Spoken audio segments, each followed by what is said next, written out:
એમના જે મોટા ભાઈ છે એમનું નામ વિરમદેવ છે.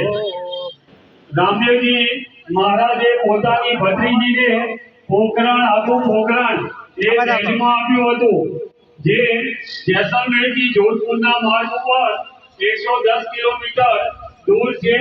અને આ પોખરણની અંદર પૂર્વ વડાપ્રધાન અટલ બિહારી વાજપેયીજીએ એની અંદર પરમાણુ પરીક્ષણ પણ કર્યું હતું અને વિશ્વની અંદર ભારતનું એક આગવું નામ ઊભું થયું હતું.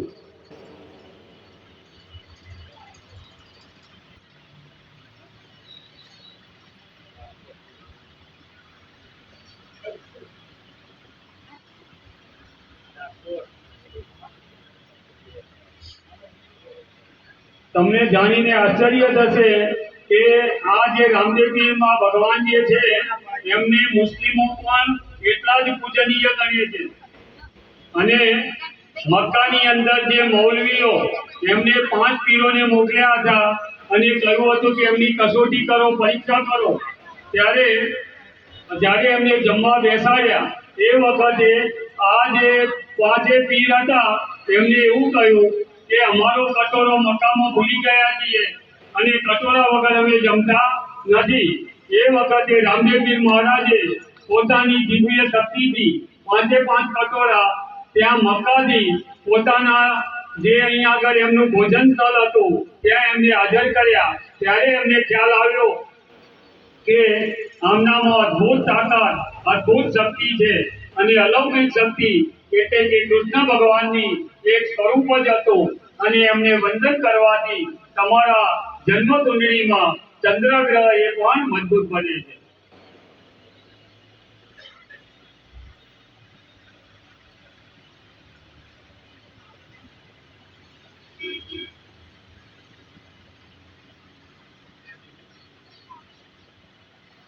એટલે એક ખાસ ધ્યાન રાખજો કે આમનો જન્મ એ કોઈ ગર્ભધારણથી જન્મ નથી થયો, એમનું પ્રાગટ્ય થયું હતું, અવતરણ કહેવાય.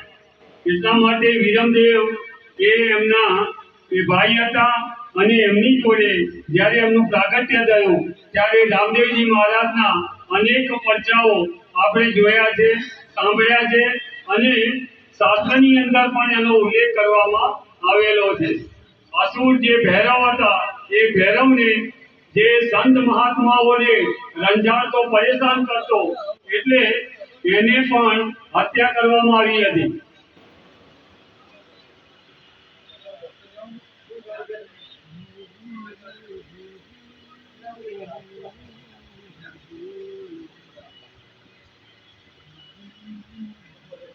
એટલે દરેક ભક્તજનોને નમ્ર વિનંતી કે જ્યારે બીજ આવે ત્યારે અચૂક ઘોડાને અને રામદેવજીના ચરણ કમલમાં વંદના કરવા અને એમને ધૂપ આપવા ખાસ પ્રાર્થના કરવામાં આવે છે.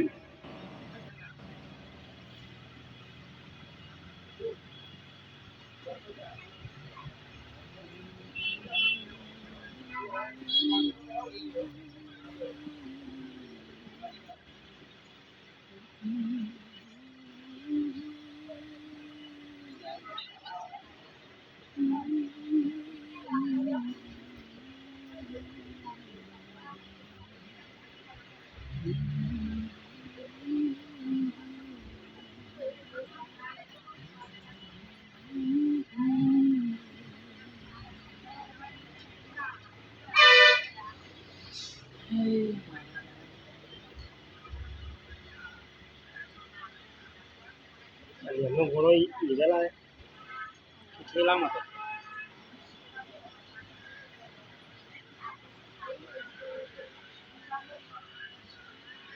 તો ગમે તેમ પરચો લેવું જવું હું મારા મનથી મારો અંશ લઈને ના તમે હું ના તમે ધારી હું ના પણ આપણે તો હમણાં જોયું તો દેખાતું જ નથી. હસુમાં હું જોયું હા તો ઘોડો આવે છે, તમે વાતો પર હતા.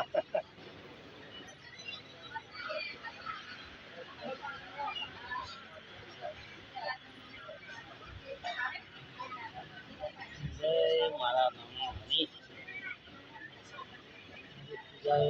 બાપા શુક્ર મેનુમાં ફોટો પાડી દે.